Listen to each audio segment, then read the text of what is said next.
All right, well, let's get started. I will pray to open us. Lord, thank you for today and just the time that we're able to have here together this morning to look into your word. And I pray that you would guide our time as we look into the various covenants in the Bible, and specifically this morning as we look into the law. Lord, that you would be our teacher and our guide of your word, and see your heart behind why you did these things. Praise things in Jesus' name. Amen. So last week we talked about the Noahic covenant and the Abrahamic covenant. And where we left off last week was he had the God's covenant with Abraham, and God promised him that he would have a great name, that he would have a large amount of descendants like the sand of the sea, like the stars of the sky, and he promised him a land. We looked at how God promised these things to Abraham. He made a covenant with him, and then the covenant went to Isaac, his son. So not Ishmael, but to Isaac. And then from Isaac, it went to Jacob, not Esau, but to Jacob. And that's where we left off. I mentioned that the question arises as you're reading through Genesis. If you're a first-time reader and you don't know any of the history in that, the ancient child who would have been hearing these stories could have wondered, to which child of Jacob is it going to be passed to? If that's the progression, that it's Abraham to one son, and from that son to his one son, and so on, who is going to be this offspring? We get to Jacob, and it changes from Jacob, because when we get into the blessings that Jacob gives in Genesis 48 and 49, he doesn't give it to one of his sons, but he gives it to all of his sons. And it becomes then the 12 sons of Israel, which then become the 12 tribes of Israel. The events in the end of Genesis, there's that famine in basically the whole world at that point. And Joseph is in Egypt, and Joseph has stored up a lot of food for people. And because of that, all the nations are going to Egypt to buy food. And Joseph, in the Egypt story in Genesis, acts as if he's the fulfillment of the Abrahamic covenant, in a way. Part of the Abrahamic covenant is that those who bless you, I will bless, and those who curse you, I will curse, and through you all the nations of the world shall be blessed. And within the context of Genesis, the pinnacle of that is Joseph bringing salvation to the nations by storing up food.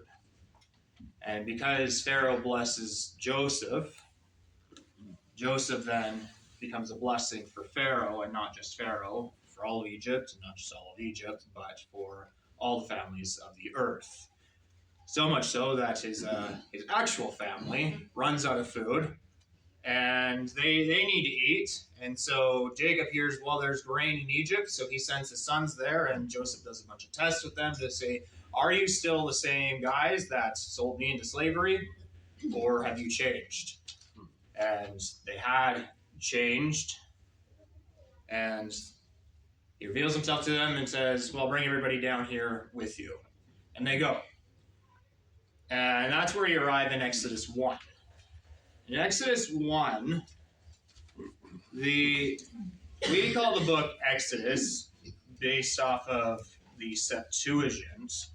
The Septuagint is, well, here's how they exited out of Egypt. But in Hebrew, the name of the book is Shemot, which means names. And something that's consistent within the Torah specifically, but very frequently in the Old Testament, is the name of the book puns the themes of the book. So Genesis, for example, is Bereshit in Hebrew, which is just in the beginning. And Genesis just traces a whole lot of here's the beginnings of everything that leads to Israel. Exodus, Shemot, names. These are the names of the sons of Israel who came out of Egypt with Jacob, each with his household: Reuben, Simeon, Levi, Judah, Issachar, Zebulun, and Benjamin, Dan and Naphtali, Gad and Asher. All the descendants of Jacob were 70 persons. Joseph was already in Egypt. Then Joseph died, and all his brothers, and all that generation. But the people of Israel were fruitful and increased greatly. They multiplied and grew exceedingly strong, so that the land was filled with them. And that's the Abrahamic covenant. You're going to have a large amount of offsprings. They're going to become great. Pharaoh doesn't like this, so what does Pharaoh do? He enslaves them. He's like, look, there's a lot of them. Let's make them our slaves. And that works for a while, but then they keep getting more and more of them. So then what does Pharaoh do?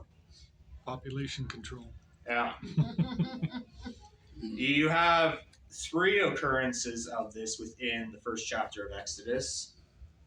And it doesn't seem to work, at least for the first ones. So was there something about Egyptian women not really having offspring compared to the Hebrew women? No, it has to do with the fact that when God is blessing Israel, Israel doesn't have any stillborn children, and their children survive. And they're incredibly fruitful if they're obedient to the Lord. Mind you, I guess the Egyptians had lost all their firstborn. Not at this point. Oh, okay, I thought they were going. That's not until later in Exodus. Okay. Pharaoh wants to do some population control because he's worried that the Hebrews are going to say, hey, look, Pharaoh has treated us poorly. He's made us our slaves. He's charged us with heavy toil. But we're far more numerous than them. So why don't we just fight them and then just take over? So Pharaoh's worried about that. So he declares that all these firstborn, or all these male children should be killed when they are born. That doesn't happen, so then he throws them all in the Nile. And seemingly seems to work. There's an indication of that. I mean, you kill a lot of children, then you're going to have that. I think there's some indications later in the Torah that that this happened for quite a while. I think you have an indication that there's far more women in Israel than there are men in the Torah. Mm-hmm. Now, this is going on for quite some time. You have the death of Joseph and that entire generation, and then they're enslaved in Egypt. And this goes back to what we talked about when God made the covenant with Abraham in Genesis 15, where he talks about there's going to be these 400 years where they're going to be in a land that's not their own, and they're going to be slaves there. And when they come out, they're going to come out with great possession. So you have Exodus 1 and 2 give this account from the death of Joseph all the way until the birth of Moses. And then Moses grows up and he's the age of 40 and he has to flee because he kills an Egyptian soldier. And then he has some kids. And we arrive in Exodus 2 in verse 23. Which says, during those many days, the king of Egypt died. The people of Israel groaned because of their slavery and cried out for help. Their cry for rescue from slavery came up to God, and God heard their groaning, and God remembered his covenants with Abraham, with Isaac, and with Jacob. God saw the people of Israel, and God knew. And so, God remembers his covenant, not in the sense that he forgot it, but when it says God remembered his covenant, it means he's about to act. So he sees his covenant with Abraham, Isaac, and Jacob, and he's about to act. Well, what is he going to do? Well, we already know because he's told us in Genesis. He's going to take them out of Egypt with great possessions and bring them back to the land, and specifically, he's going to bring them to the mountain where Moses sees God. In the burning bush in chapters 3 and 4. And God calls Moses there. He gives Moses his divine name, and you have the whole Exodus taking place. Egypt is a desolation. It's destroyed, and Israel is heading to Sinai. So we're going to be in Exodus 19 for a few moments. And this is where we transition from the Abrahamic covenant to the Sinai covenant, or the Mosaic covenant. And this is the natural, this is what would naturally proceed. This is what you would expect. You have this people group from Abraham, Isaac, and Jacob, their offspring. But the event at Sinai is meant to be, in essence, a marriage celebration. It's the imagery that's used through these passages, because there's these promises that have been made, and then now we're going to enter into a covenant relationship where there's going to be expectations placed upon you and expectations placed upon me. Whereas with Abraham was asleep. So there's no expectations put upon Abraham because God is going to fulfill it himself. But in order for Israel to be his people and to act like his people, God needs to give them instructions. And they need to enter into a covenant and say, yes, we are your people. And so Exodus 19 says, on the third new moon, after the people of Israel had gone out of the land of Egypt, so it's 3 months now since the Red Sea, on that day they came into the wilderness of Sinai. They set out from Rephidim and came into the wilderness of Sinai, and they encamped in the wilderness. There Israel encamped before the mountain, while Moses went up to God. The Lord called to him out of the mountain, saying, thus you shall say to the house of Jacob, and tell the people of Israel, you yourselves have seen what I did to the Egyptians, and how I bore you on eagle's wings and brought you to myself. Now therefore, if you will indeed obey my voice and keep my commandments, you shall be my treasured possession among all the peoples, for all the earth is mine. And you shall be to me a kingdom of priests and a holy nation. These are the words that you shall speak to the people of Israel. Now, within the context of the Torah, this declaration that the Lord makes to Israel is incredibly important, not just for the Israel entering into this covenant, but specifically because the imagery that's given here is the image of God. Mm-hmm. So if being the image of God is to be in a kingly and priestly role before God, before all the earth, now you have Israel coming to this mountain, and God says, you're going to be to me a kingdom of priests and a holy nation. Meaning, God is, in essence, charging Israel with the responsibility that he gave Adam in the garden. And Israel's purpose as a nation is to bring all the nations to the Lord. And that is why God is going to enter into this covenant with them. You see references to this specifically in Zechariah. You see it in Isaiah, but specifically in Zechariah, when it talks about how you'll have 10 men that'll grab the hem of one Jew, or is it 100? I don't remember my numbers right now. Saying, show us the ways of the Lord. Teach us, his ways. Right? Because the Jews know the ways to the Lord. And the point in Zechariah there is when you get into these end of days, and specifically within the millennium, you're going to have these people that want to know the ways of the Lord, and so they're going to flock to the Jews because God is going to use them as his means to bring about his word across the earth. And so the purpose of Israel is to be a blessing to all the world. And they do this by showing the world the ways of the Lord, which is why you have the law. Here, you're supposed to be a holy people before me. Now, when you get into the law, we're not going to go through all the different laws this morning. It would be very long and probably very boring for after 20 minutes. When you get into the laws are laid out in an interesting way. So you have the Levites, which are the priestly line. Let's actually even let's go more narrow than that. You have Aaron.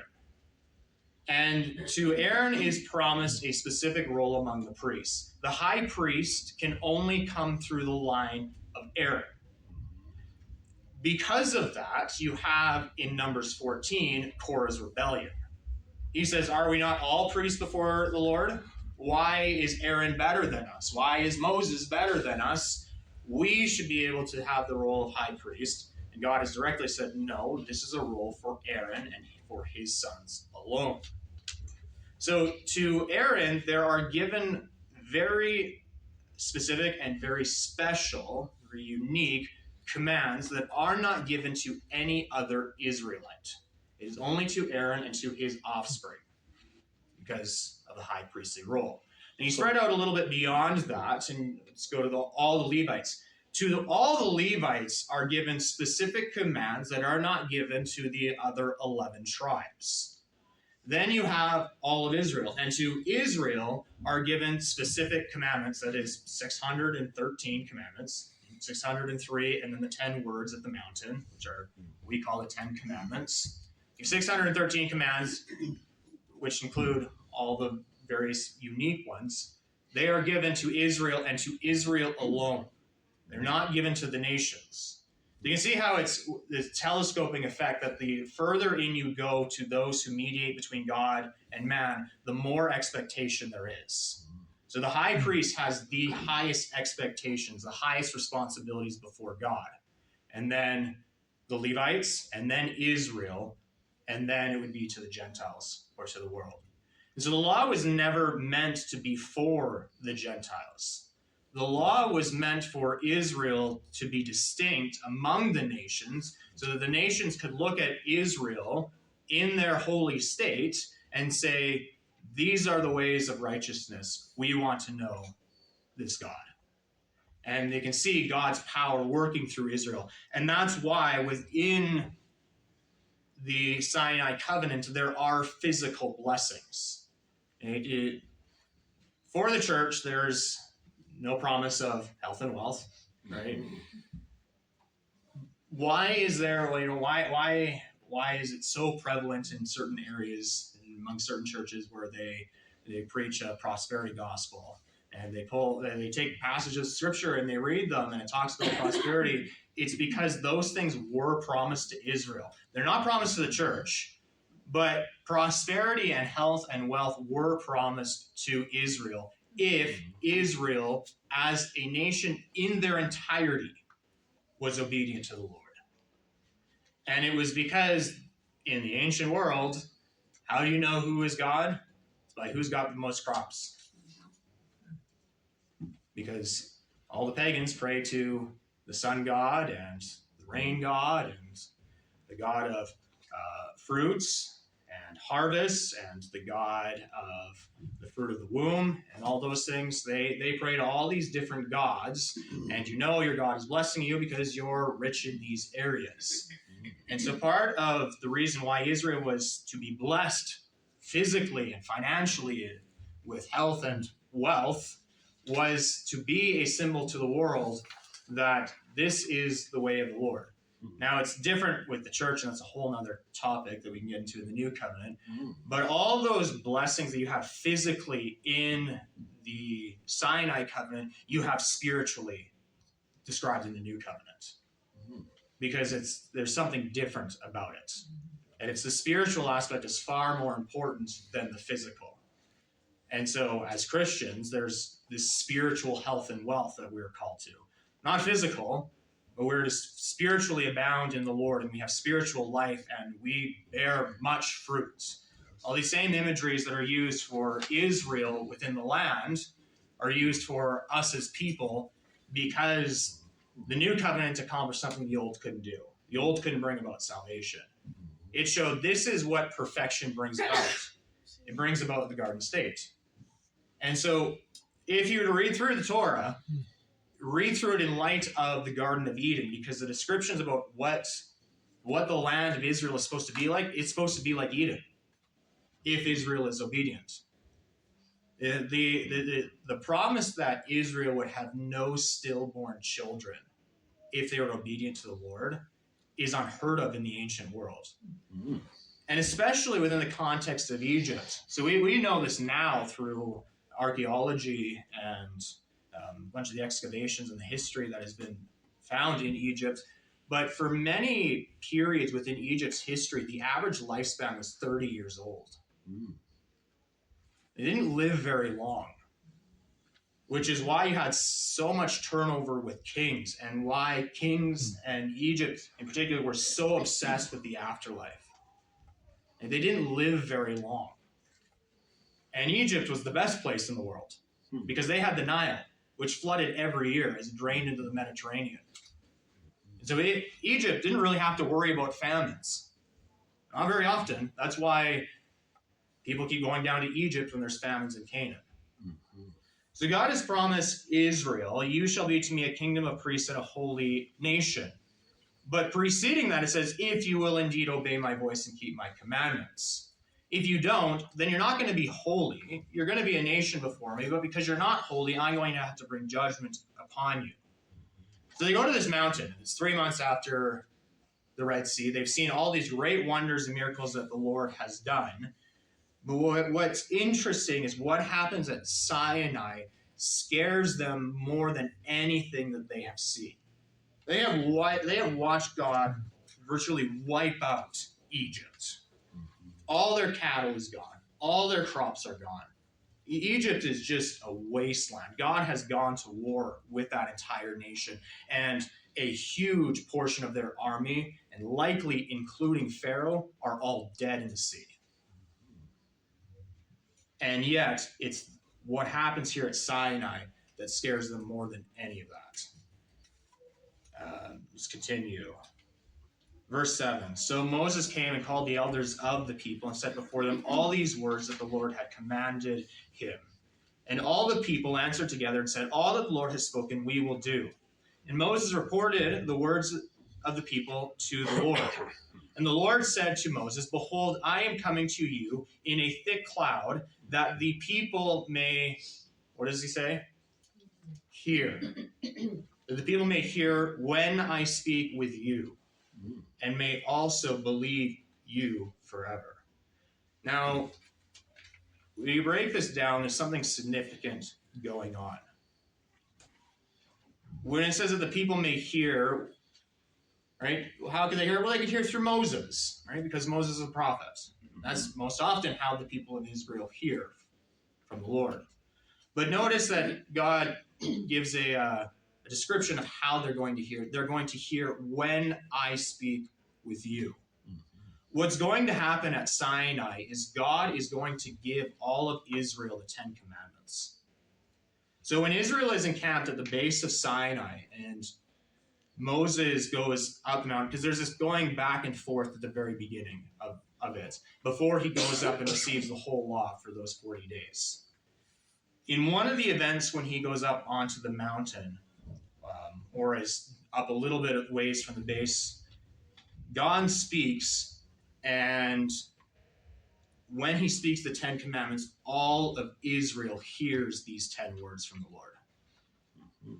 They hear the actual voice of God rumbling. So the thunder and the clouds and the lightning all come in and surround the mountain. And the top of the mountain looks like it's on fire, and they're supposed to have a 3-day consecration. And then verse 16, on the morning of the 3rd day, there were thunders and lightnings and a thick cloud on the mountain and a very loud trumpet blast, so that all the people in the camp trembled. Then Moses brought the people out of the camp to meet God, and they took their stand at the foot of the mountain. Now Mount Sinai was wrapped in smoke because the Lord had descended on it in fire. The smoke of it went up like the smoke of a kiln, and the whole mountain trembled greatly. And as the sound of the trumpet grew louder and louder, Moses spoke, and God answered him in the thunder. And what did God say? It's Exodus 20, verses 1 through 17. Look at it, Exodus chapter 20, verse 18. It says, now when all the people saw the thunder and the flashes of lightning and the sound of the trumpet and the mountain smoking, the people were afraid and trembled, and they stood far off. And they said to Moses, this is a very important verse within the context of Israel, but also even within the context of the church. They said to Moses, you speak to us and we will listen, but do not let God speak to us lest we die. Moses said to the people, Do not fear, for God has come to test you, that the fear of him may be before you, that you may not sin. The people stood far off, while Moses drew near to the thick darkness where God was. Now, you look at that, and it's like, you, Moses, you can speak to us, but don't let God speak to us. And I think our immediate thought is that's a negative thing. They don't want to hear from the Lord. But when the Bible recounts this, it says this was a very good thing that they said. Because they understood the weight of what was going on and that they cannot stand before God and live. And hearing him speak with them drew such fear and trembling, more so than any of the plagues ever did. They were so terrified that they said, we cannot hear from the Lord. We cannot hear the Lord speak again. It's similar to Isaiah's reaction in Isaiah 6 that I talked about in the newsletter, right, where he falls on his face. He can't do anything. It's similar to John's reaction in Revelation where he falls down as if he's dead, right? They are terrified, and so God has this role of a prophet for that specific reason. So the prophet can relay the words of the Lord to his people, to Israel. So God gives them the 10 Commandments, and they hear it, and they're terrified. Unfortunately, these 10 Commandments don't stick very long for them. Exodus 32. Well, what happens in Exodus 32? Or you could say, what's the next event that happens? Moses is up on the mountain for 40 days. He's receiving a bunch of instructions. He's receiving the whole law. What does Israel do during that time? Party. They party. They make a golden calf, and then they worship the calf. And this is not a good thing at all. And they're having this feast day, this celebration. And God is, just about at the end of giving Moses everything that he needs, and God stops and he says, go down the mountain. These people are just, I can't deal with these people. They're a stiff-necked, they're rebellious people. They are worshiping pagan gods when the voice of the Lord had spoken to them 40 days earlier, and yet it did not stick. That fear did not last, and they go and they worship this God because they think that this God consumed Moses on the mountain. The whole mountain is on fire. So just that the top part of it. Is that at that point where God says to Moses, your people? Yeah. Mm-hmm. Okay. So we can dig into the theology of Exodus 32 through 34. It's very important because Moses here pictures Christ interceding on behalf of the people. God tells Moses, God gives Moses basically a choice. He says, Moses, you can turn aside and I will kill everyone here and I will make my promises through you. Can God do that? No, because God has made promises to all 12 of the tribes. Moses is not all 12 of the tribes. And Moses is also not of the tribe of Joseph, specifically Ephraim, nor is he from the tribe of Judah. So you don't have the two of the three most important tribes, right? Because the king is going to come through the line of Judah. At this point, though, it's still within Ephraim. Most of the land promises are given to Ephraim. And then they're going to be passed on to the 12 tribes. 12 tribes are not in the land yet, so how are they going to... If God wipes them all out, God cannot fulfill his promises. Right? God has no intention of wiping them out, but he wants Moses to mediate between them. He wants Moses to act in this priestly role, and Moses does. And the author of Hebrews picks this up and talks about, is the builder of the house, is the house greater than the builder of the house? And he gives this comparison between Moses and Jesus, where Moses was a slave, but Jesus is a son. And how much more rights and how much more authority does a son have over a slave? And so Moses does many wondrous things, but Moses is still a man who sins. But Jesus is far greater. But you see some parallels between Moses, the way Moses acts here and the way that Jesus acts. When Moses goes down the mountain, what does he do with the tablets? He throws them on the ground and he breaks them. And it's symbolic of what Israel has done. Now, the imagery that's going on in Exodus 32 is a wedding. Right? This is like marriage is described as like marriage is a covenant, right? And the imagery used of marriage, two parties coming together for life. The whole imagery behind that covenant is here. The covenant at Sinai is a marriage covenant. And what's happening here is on the day they were supposed to receive the covenant and enter into this covenant with the Lord, they are worshiping an idol. And the language that's used here and is picked up later is basically saying this is akin to having an affair at the altar on your wedding day. And the groom shows up and you're just, what are you doing? And so Moses smashes the tablets as a picture of how they have broken this covenant in drastic ways before they have even entered it.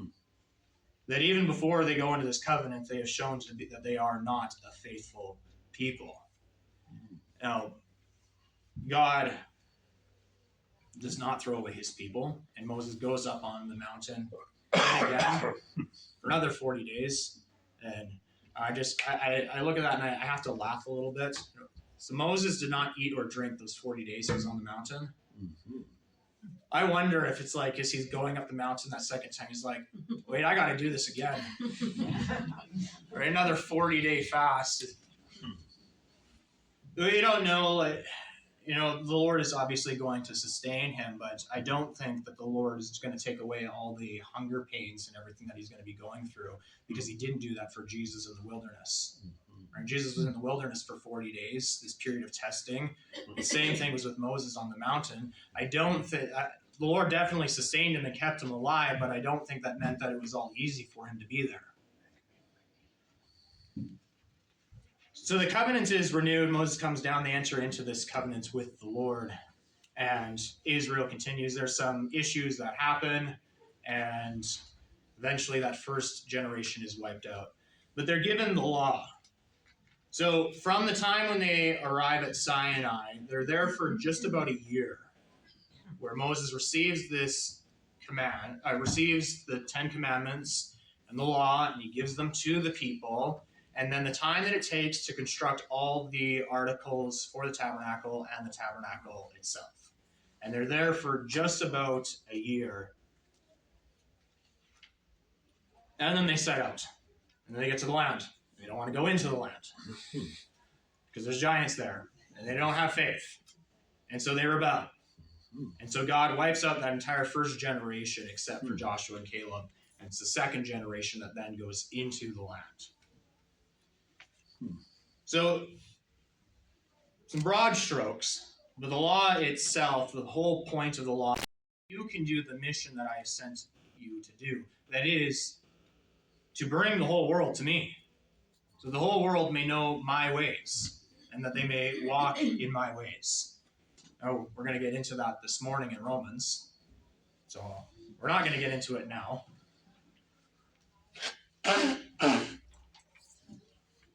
I want to raise a question for you. Is Israel able to keep the law?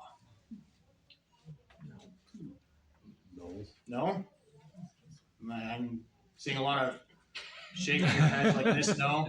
Is that the grand consensus? No? The answer is yes. So here's the thing. We think, it is common. The most common thought is Israel is unable to keep the law. Now, the question is not, is Israel sinless? But we equate the two, right? Because in James says if you've broken one commandment of the law, you've broken the whole law. And James uses that as an illustration for, it doesn't matter which commandment you break, you have bravely offended God. Right? So the question, can Israel keep the law, is not the same as, is Israel sinless? Well, obviously Israel is not sinless, and Israel cannot live a sinless life. Let's go to Deuteronomy 30.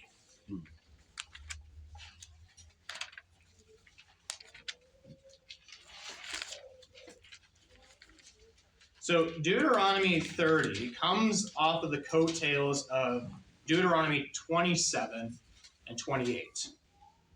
which are the blessings and the curses.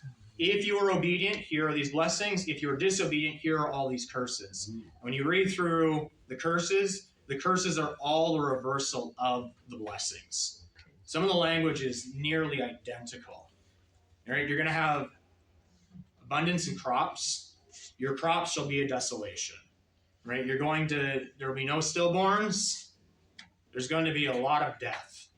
Right? You shall be victorious over all the nations that are around you, and anybody who attacks you will not prevail. The nations will overcome you. You will not need to borrow from any nations, and you will lend to the nations. You will have to borrow from all the nations because you'll have nothing. Right? The curses are all reversals of the blessings. And you're supposed to get the indication from these that the blessings are the ideal because it's garden imagery. And you don't want the curses. The curses are bad. We get to Deuteronomy 30, and we come to the end of everything that Moses is saying to them. And this is the end of the retelling of the law.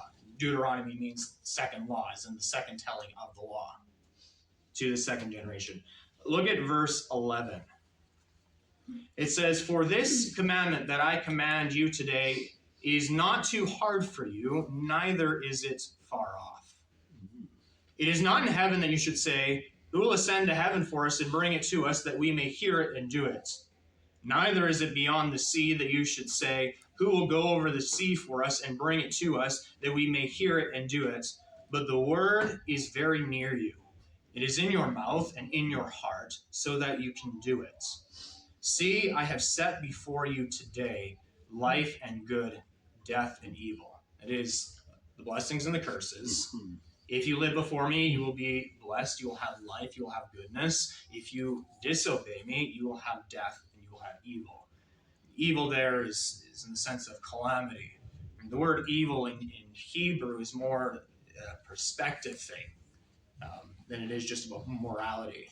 Something that is bad for you, right? So if we use the English connotations, we have problems because God does evil then, right? But God causes misery upon people. He brings misery, he brings calamity. So when it's saying death and evil, it's saying that I perceive this to be bad for me. How are they going to have life and good or death and evil? Verse 16, "If you obey the commandments of the Lord your God that I command you today, by loving the Lord your God, by walking in his ways, and by keeping his commandments and his statutes and his rules, then you shall live and multiply, and the Lord your God will bless you in the land that you are entering to take possession of it." Now, if Israel is unable to keep the law, then is there really any blessings offered to them? I guess. You wouldn't have any, right? If them receiving the blessings is dependent on them keeping the law, then there's this expectation that they have to be able to keep the law.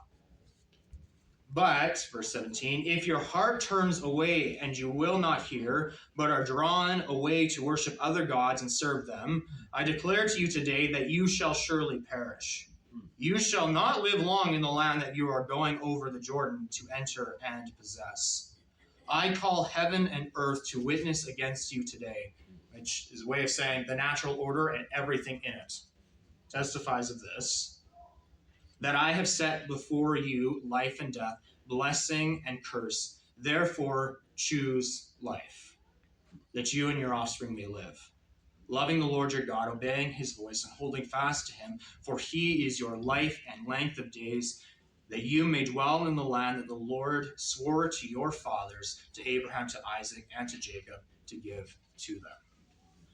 So the implication, or I guess you could say the direct statements of the end of the re-giving of the law to the second generation is you are able to keep the law. So then the question is, what does it mean to keep the law? What it means to keep the law is not to be sinless. It doesn't mean that you will never sin. And we know this because the law makes provision for certain sins. So to live in accordance with the law is not to be perfect, it's not to be sinless, but it's to walk in the ways of the Lord, to be a people of faith. And if you sin, then you bring a sacrifice to the Lord for your sin. And for the sins that you did not know that you did, you have Yom Kippur, the Day of Atonement, once a year for all those sins. Within keeping the law, it's Israel, God recognizes Israel is going to sin. What it means for Israel to keep the law is to draw near to the Lord, to be a people of faith, and specifically to not rebel. For Israel to keep the law, it means that they do not commit sins of rebellion. Or if somebody in Israel commits a sin of rebellion, the rest of Israel purges the evil from their midst.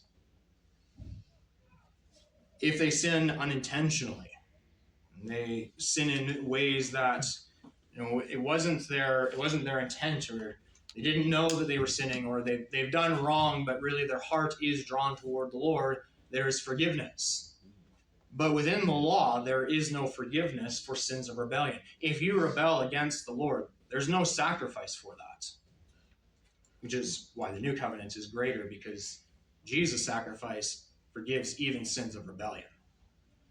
So when Moses, specifically the Lord through Moses, tells Israel, you can keep the law, he's not saying you're perfect.